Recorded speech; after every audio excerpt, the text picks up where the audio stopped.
Esta es la primera mitad de la clase de resistencia y rigidez de arcillas. Este es el índice de la presentación. Vamos a revisar resistencia al corte drenado, resistencia al corte no drenado, las diferencias entre las arcillas amasadas y las arcillas inalteradas, la relación tensión-deformación y un ejercicio integrador. Las primeras tres partes son esta presentación. Resistencia al corte de arcillas amasadas versus arenas. Son parecidas, muy parecidas. La resistencia al corte en ambos casos obedece a la ley de Coulomb. Tienen la misma relación tensión-dilatancia, o sea, las arcillas compactas dilatan como las arenas densas y las arcillas blandas contraen como las arenas sueltas. Tienen el mismo efecto de la trayectoria de tensiones, compresión triaxial, extensión triaxial, deformación plana, y ambos materiales alcanzan el estado crítico, o sea, una arcilla compacta igual que una arena densa va a tener una resistencia máxima o pico y a partir, si seguimos imponiendo deformaciones, va a ir cayendo hasta el estado crítico o estado en el cual la muestra se deforma a volumen constante. Hay una complejidad adicional en las arcillas. En las arcillas, el estado de volumen constante, que se alcanza por una deformación del 5 al 20%, todavía corresponde a un arreglo entre las diferentes partículas en el cual los planos débiles de cada una de las partículas están orientados de alguna manera más o menos errática. Si nosotros seguimos imponiendo una deformación, y acá ya no hablo del 10%, sino del 1000 o 10.000%, va a haber un momento en que todas las partículas o una cantidad de partículas tengan sus planos de debilidad, los planos de menor resistencias, ordenados como si hubiéramos peinado al material. Claramente, si se llega a esta situación, la resistencia que vamos a mirar, vamos a encontrar en este plano, va a ser mucho menor que la resistencia que vamos a encontrar si cortamos por este plano. Generamos una anisotropía y tenemos una dirección en la cual la resistencia medida por el ángulo de fricción interna residual es mucho menor que la que se mide con el ángulo de fricción interna en el estado crítico. Entonces, ¿de qué depende el ángulo de fricción interna de volumen constante, el del estado crítico? Esencialmente del índice plástico, porque mayor índice plástico significa mayor actividad eléctrica, significa que el estado de volumen constante se alcanza con mayor contenido de agua, lo que significa que hay mayor distancia entre partículas. Y en estas condiciones el ángulo de fricción interna que se mide se reduce. Esto tiene mucha dispersión, hay puntos muy afuera de esto, pero en principio esta es la línea de tendencia. Esto para el estado crítico donde la muestra empieza a deformarse a volumen constante. Si progresa la deformación y vamos hasta el ángulo de fricción interna residual para enormes deformaciones, encontramos que está el alineamiento de los planos débiles de las partículas y por lo tanto se pierde resistencia, pero este ángulo de fricción interna en condiciones ángulo de fricción interna residual, les recuerdo, solamente vale si seguimos produciendo deformación en la dirección en la que se ordenaron los planos. Cualquier otra dirección todavía tiene el ángulo de fricción interna de volumen constante como parámetro resistente.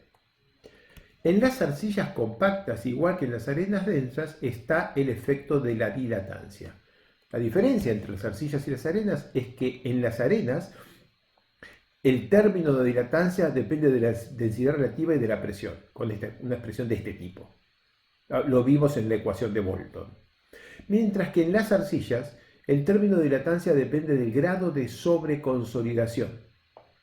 Después, el efecto de la dirección de carga, el efecto de sigma 2, si es compresión triaxial plana, ese es lo mismo. Pero, en este caso, la diferencia entre estas dos es importante. En una depende de relación de vacíos y presión por separado, y en la otra depende del grado de sobreconsolidación que está combinando el efecto de la relación de vacíos y de la presión.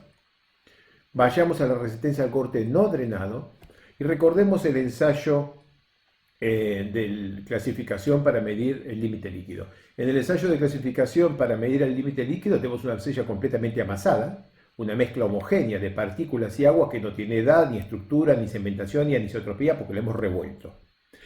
En ese caso, su resistencia al corte no drenado es puramente función de la humedad. Lo recordamos, si la muestra estaba muy seca, podíamos golpear indefinidamente en esta cuchara de casa grande que no se iban a juntar estas dos cosas.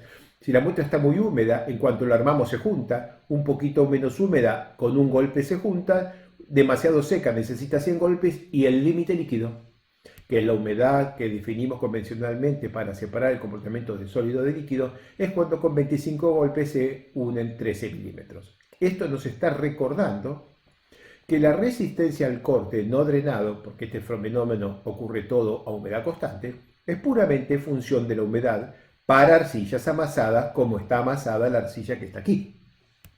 En el límite líquido se aplican siempre los mismos 25 golpes y siempre falla de la misma manera, así. Eso es porque, bueno, así está diseñado el ensayo y nos permite inferir que todos los suelos tienen la misma resistencia al corte cuando están en el límite líquido. Es esa resistencia al corte que le permite soportar 25 golpes antes de fallar de esta manera. Pero a una misma humedad, dos arcillas con límites líquidos muy distintos pueden tener resistencia al corte muy distintas. Porque si esta cosa tiene un límite líquido de 100 y su humedad de 50, va a ser muy dura. Y si esta cosa tiene un límite líquido de 50 y su humedad de 50, esta en el límite líquido va a ser muy blanda. Así que no podemos hablar de la relación directa con la humedad, tenemos que normalizarla por el límite líquido y el límite plástico, y eso se hace con el índice de liquidez. Entonces, la resistencia al corte no drenada es función del índice de liquidez, que significa también que es función de la presión y del grado de sobreconsolidación. La evidencia experimental nos indica que la resistencia al corte no drenada, función de la humedad, con la fórmula que está acá, función del índice de liquidez, y esto que está a la derecha es la gráfica que lo muestra. En particular, cuando la humedad es la del límite líquido, el índice de liquidez es igual a 1 y la resistencia al corte no drenada es más o menos 2 kilopascales, mientras que cuando la humedad es la del límite plástico y el índice de liquidez es igual a 0, la resistencia al corte no drenada es más o menos 170 kilopascales. Esto contiene algo de dispersión, bastante dispersión, porque recuerden, esto es una escala logarítmica. Por otro lado, de la teoría de compresión edométrica, tenemos una relación entre la relación de vacíos, o sea, la humedad, la presión y el grado de sobreconsolidación. Es simplemente la clase de compresión isotrópica resumida en dos renglones acá. Si unimos que la resistencia al corte no drenada depende de la humedad y que la humedad depende de la presión y de OCR, resulta que la resistencia al corte no drenada depende de la presión y de OCR, y hay evidencia experimental y hay formulaciones teóricas que justifican estas dos expresiones que se ven acá, donde C sub S es el índice de recompresión y C sub C el índice de compresión, el cociente es típicamente 0.8, sigma prima B es la presión efectiva vertical en la cual estoy midiendo la resistencia al corte no drenada, sigma prima P es la presión de preconsolidación. Bueno, y acá tenemos una estimación de la resistencia al corte no drenada en función de la presión de preconsolidación y la presión actual. La presión actual y la presión de preconsolidación escondida en OCR. Otras cosas que influyen la resistencia al corte no drenada de arcillas amasadas son la dirección de tensión de corte versus dirección de consolidación. Esto es no drenado. No estamos hablando del efecto que tenemos del efecto de sigma 2 de las arcillas y arenas drenadas que ya se explicó antes. Esto es no drenado. Cuando consolidamos capas horizontales, quiere decir que se colocan capas horizontales en el terreno. El tiempo pasa, queda normalmente consolidado con esta dirección en la que se pusieron las diferentes capas. Si ahora lo ensayo a compresión, tengo una cierta resistencia al corte no drenada S sub U y la vamos a llamar 1. Si este mismo material lo ensayo al corte simple, puedo tener entre 0,8 y 0,6, o sea, menos. Y si al mismo material lo ensayo a extensión triaxial, puedo tener la mitad o un menos de la resistencia al corte no drenada que veo en compresión. Esto depende de la relación tensión-deformación, porque cuando lo consolido así y le pongo tensiones en la misma dirección, la distancia en cantidad de deformación entre la tensión con la que lo consolidé y la de falla es pequeña, entonces no llegan a desarrollarse muchas presiones de poro. En cambio, cuando lo consolido vertical y lo hago fallar horizontal, hay una enorme trayectoria en el cambio de tensiones hasta llegar a la falla, y eso es lo que produce un incremento muy importante de las presiones de poro, lo que a su vez redunda en una reducción grande de la resistencia al corte no drenada. Hay otro efecto, el de la velocidad de carga. Siempre no drenado, con las válvulas del trexal cerrado, si uno aumenta 10 veces la velocidad de deformación, puede encontrar un 10% de aumento de la resistencia al corte no drenada. Típicamente una deformación de corte velocidad de deformación de corte de referencia es del orden de 1% por hora en un ensayo no drenado, y ese es el número que se usa usualmente para informar resistencia al corte no drenada. Las arcillas inalteradas tienen edad, estructura, pueden tener cementación entre partículas, hay una cantidad de fenómenos mucho más complejos que solamente la mezcla de partículas y agua, y hacen que lo que era una relación casi perfecta entre resistencia al corte no drenada y humedad se convierta en una amplia gama, donde acá miren que tenemos como es escala logarítmica, tenemos una amplia gama que depende mucho de una cantidad de factores, incluyendo toda la geología y mineralogía asociadas a cada depósito de arcillas.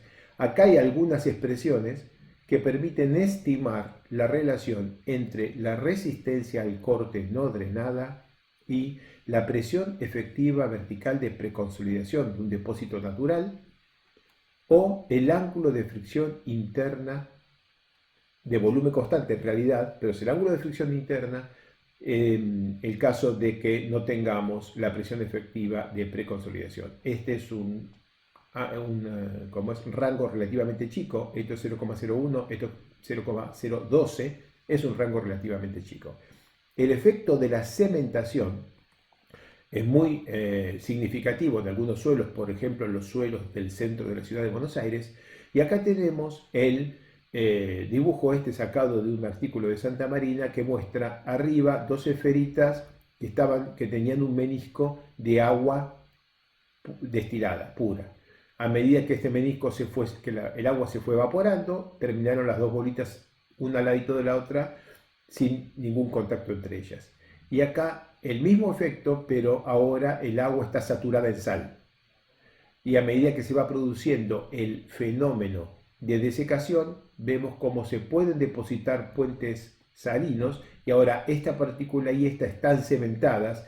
Esta unión tiene una resistencia al corte adicional que no se debe a fricción. Esto existe en los suelos naturales, en algunos pocos suelos naturales. Como se pueden imaginar, esto es muy rígido, de manera que si en una pequeña deformación impuesta, vamos a encontrar enseguida que este fenómeno, que este contacto ya rompe, y la única resistencia que le queda es la resistencia por fricción. Un último punto es la sensitividad. Esta foto fantástica que todo el mundo reproduce muestra una muestra de arcilla que está no drenada, saturada, o no drenada porque está en compresión simple, pero el agua no puede entrar ni salir porque está en la frontera con el aire. Está con presión simple bajo 5, 7, 9, 10, 11 kilos, y ahí está la muestra perfectamente sosteniendo todos estos pesos. Si a esta misma muestra la batimos con un mini primer sin agregarle ni quitarle agua, sin agregarle ni quitarle agua, queda convertida en esta. Es un caso muy extremo, casi ningún suelo tiene más que esto y casi ninguno es así. Pero es un buen ejemplo de la enorme diferencia que la estructura, cementación y los demás efectos del tiempo pueden hacer sobre una arcilla. Esto solo se justifica a través de la fisicoquímica de las arcillas.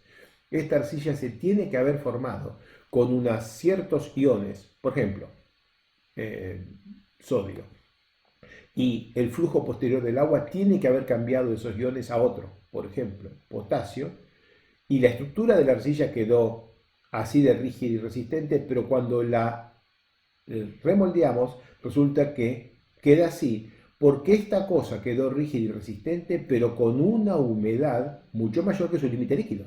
Entonces cuando la batimos y se pierde totalmente la estructura, va a tener una resistencia menor que la del límite líquido.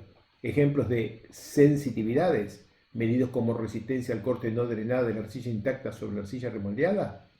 Una arcilla insensitiva si tiene 1, es muy sensitiva si tiene de 4 a 8, y hay casos en los que hay hasta 60 veces más resistencia en la arcilla natural que en la arcilla amasada. Esta es la segunda mitad de la clase de resistencia y rigidez de arcillas. Aquí vamos a hablar de la relación tensión-deformación. Bien, para establecer la relación tensión-deformación, un primer método es utilizar el mismo modelo hiperbólico que mencionamos para arenas, para lo cual necesitamos definir la rigidez no drenada de las arcillas, y una fórmula muy utilizada es una que relaciona la rigidez con la resistencia al corte no drenada, porque ambas están controladas por los mismos mecanismos de sobreconsolidación y presión de confinamiento. Así que la resistencia al corte no drenada y la rigidez no drenada están razonablemente relacionadas en función de el tipo de arcilla medido por su ángulo de fricción interna de volumen constante y por el grado de sobreconsolidación. Bueno, aquí tenemos rangos de relación E sobre S. Rigidez sobre resistencias entre 500 y 1000 son muy comunes. Bien, modelo hiperbólico en función de SU, de resistencia al corte no drenada, entonces es sigma D igual a epsilon 1 sobre la rigidez no drenada, esta, más RF sobre, esta era la resistencia última, que en este caso es sigma 1 menos sigma 3 último, de falla, es 2 veces resistencia al corte no drenada. O sea, esto en la falla es el diámetro del círculo, esto en la falla es el radio del círculo, por eso el número 2. Y este valor de RF, hay muy poco para hacer más que medirlo experimentalmente, y vale generalmente entre 0.7 y 0.9. Cuando tenemos suelos cementados, tenemos un problema complementario. Voy para atrás. Hacemos este ensayo sobre una muestra que tiene un cierto grado de cementación, tomamos otra muestra parecida que tiene un grado de cementación apenas diferente y la rigidez nos da el doble, o nos da mucho menos, porque es mucha la dispersión de los parámetros de resistencia y rigidez en los suelos cementados. En Argentina se ha hecho popular el ensayo triaxial escalonado, en el cual se usan, voy para atrás, los conceptos de la resistencia al corte última de la hipérbola de Kollner, o sea, del modelo hiperbólico, en donde se define una resistencia de falla y una resistencia última un poquito más arriba, el cociente entre las dos RF, para hacer un ensayo en el que uno empieza un escalón de carga, llega hasta un punto, pero no rompe la muestra, descarga, cambia la presión de confinamiento, hace otro escalón, cuando ya está clara la curvatura, no rompe la muestra, descarga, cambia la presión de confinamiento otra vez y hace el ensayo hasta la rotura. Si uno grafica en cualquiera de todos estos tres la relación entre el módulo de rigidez tangente y la tensión, eso está graficado acá. Recuerden que en el modelo hiperbólico E es igual a EI, E inicial por 1 menos RF sigma D sobre sigma DF.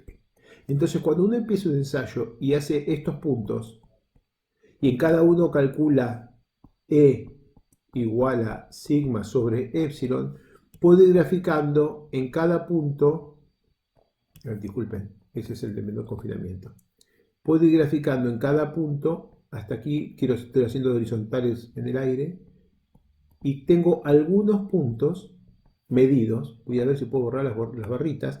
Entonces, con estos puntos que tengo medidos puedo extrapolar al origen y extrapolar hasta acá. Este 2.03 sería la resistencia última no la de falla, la última de este escaloncito de carga. Sería, con mucho error experimental, voy para atrás, hemos hecho el cociente E sobre sigma para calcular este valor.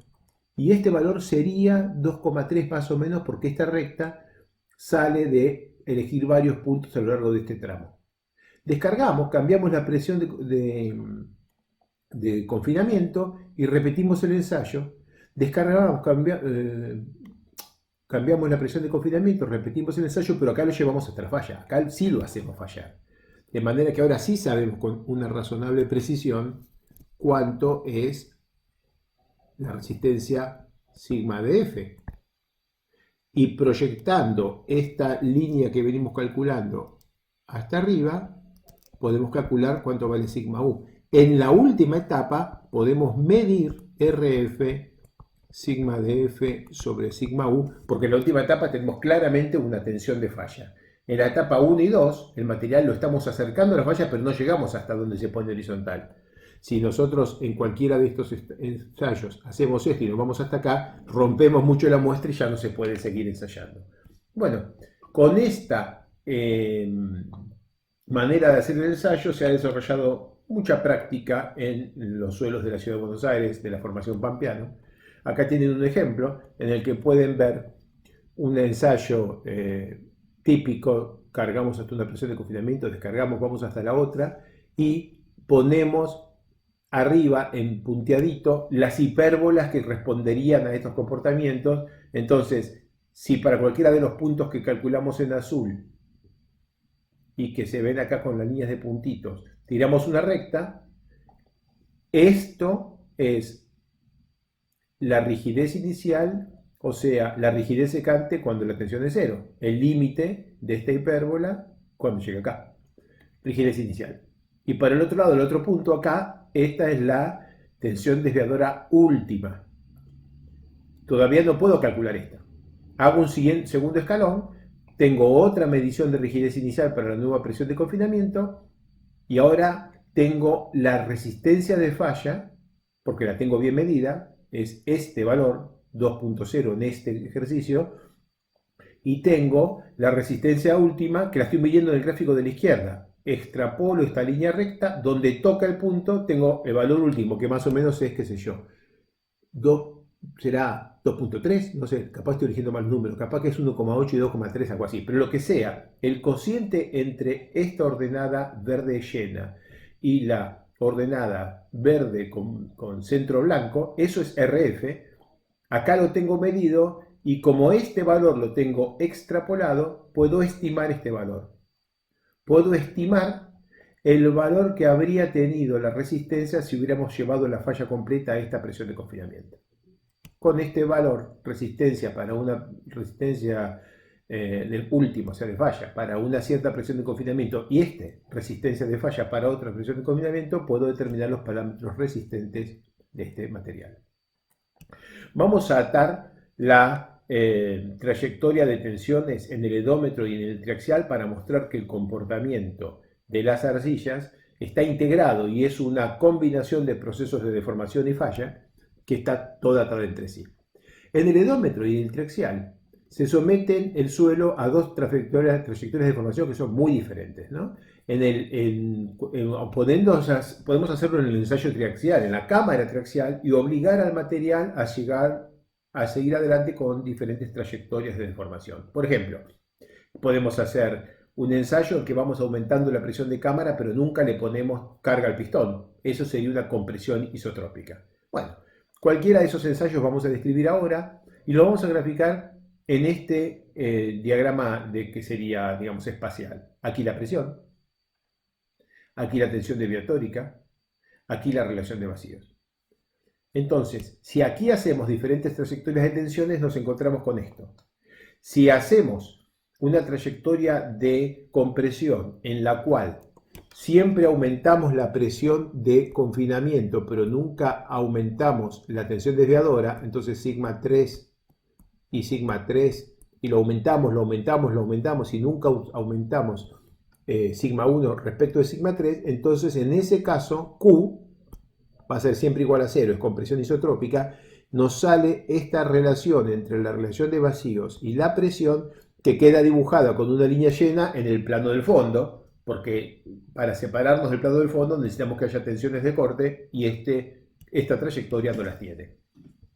Otra cosa que podemos hacer es hacer un ensayo odométrico. Entonces tomamos, esta es la pastilla en el edómetro, y estamos aplicando sigma vertical, obligando a que la deformación horizontal sea nula. En esa trayectoria recordamos que es una trayectoria en la que se respeta que la relación de tensiones es constante, K es K sub 0, que para suelos normalmente consolidados es más o menos parecido a 1 menos seno de phi'. Entonces, poniendo valores razonables, queda una relación entre Q y P, entre 0,7 y 0,8 P es Q. Y esa es la línea punteada que vemos acá inclinada verde. En planta, o sea, en el fondo, sigue habiendo una relación entre la relación de vacíos y la presión, que es la línea punteada que vemos en el fondo. Pero la realidad es que pasan a la vez el desarrollo de tensiones de corte y la compresión volumétrica, de manera que la línea real está 3D en este triedro PQ relación de vacíos. Y si la oblicuidad es mayor y lo forzamos al material a evolucionar con la oblicuidad del estado crítico, entonces K es K activo, así lo vamos a llamar. Este valor es 1 menos seno de phi' sobre 1 más seno de phi' en el estado crítico, o sea, phi' de volumen constante, y nos queda así inclinado la relación QP, o sea, trayectoria la vamos haciendo caminar así en este plano, queda otra curva suave apoyada en el fondo, pero en la realidad tiene la trayectoria curva en el espacio que se ve aquí. Si uno suma esto, esto y esto, como que si le pusiéramos una tela arriba, tendría una superficie que es la que caracteriza en todo momento el estado del material. Si tenemos PQ, tenemos relación de vacíos, si tenemos cualquiera de los dos, tenemos el tercero. Estas son trayectorias en las que mantenemos constante la relación sigma 1 sobre sigma 3. Pero en un ensayo triaxial, la trayectoria que se hace típicamente es mantener constante la presión o la tensión de confinamiento y ir aumentando las tensiones de corte hasta que se produce la falla. De manera que es una cosa así. A pesar de que la trayectoria es diferente, hay muchas cosas en común que podemos usar. Entonces, tratemos de acoplar. Recordamos esta filmina anterior y vemos que teníamos una estimación para la parte verde, donde la tangente de phi es 1.2 y tangente de phi de estado crítico. Parte verde, parte azul. La parte verde es cuando OCR es mayor que más o menos 2, y ahí el ángulo de fricción interna es función de OCR, acá está la expresión. Y cuando OCR es menor o igual que 2, entonces ya nos queda aproximadamente en 2 la unión, y a partir de ahí es la relación entre Q y P que corresponde al estado crítico con el ángulo de fricción interna a volumen constante, o sea, phi igual phi CB. Bien, un modelo elemental de estado crítico para arcillas que basado en la elastoplasticidad podría ignorar por un rato esta raya azul y decir que tenemos esta como única superficie de fluencia. Y si esta fuera la única superficie de fluencia, quiere decir que afuera el material no puede llegar si no es con grandes deformaciones, y acá adentro va a estar en estado elástico o cercano elástico.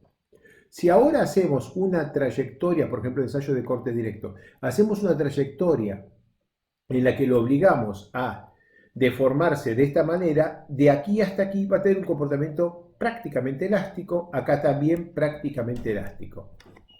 Si seguimos aumentando la tensión, en este caso, vamos a seguir viendo el comportamiento elástico hasta la función de fluencia. Voy para atrás.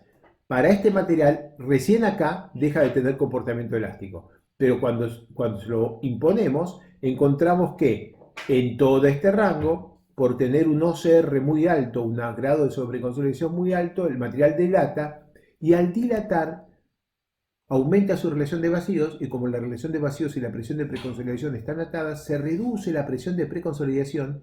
Quiere decir que esto, cuando baja, se va trayendo puesta esta superficie, y en el momento en que llega aquí, ya tenemos el punto, subió vertical y bajó, y desarrolló esta curva sigma epsilon, Y cuando llegó a este punto, estamos ya en la línea de estado crítico, y esta línea de estado crítico acá indica que el material se va a deformar a partir de ahora sin cambiar sus tensiones ni su volumen. Como no cambia su volumen, no se mueve más la elipse, esto ya se queda acá quieto para siempre. Mientras que este material que había llegado hasta acá nos está esperando. Si lo cargamos ahora, para llegar hasta acá arriba, necesita achicar la muestra, disminuir su volumen. Y si disminuye su volumen, como están asociados la reducción de volumen con el aumento de la presión de preconsolidación, simplemente por ensayarlo al corte, el material se está consolidando y se va a consolidar para esta nueva presión de preconsolidación.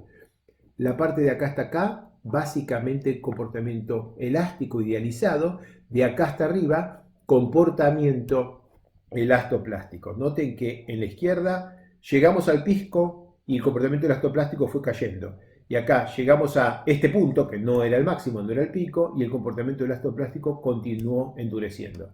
Corodario, si la muestra está normalmente consolidada, o sea que toca a la función de fluencia exactamente en este punto, toda esta trayectoria hasta alcanzar el ángulo de fricción interna crítico va a ser empujando la elipse desde la posición original hacia la derecha hasta el punto que tenga que ser.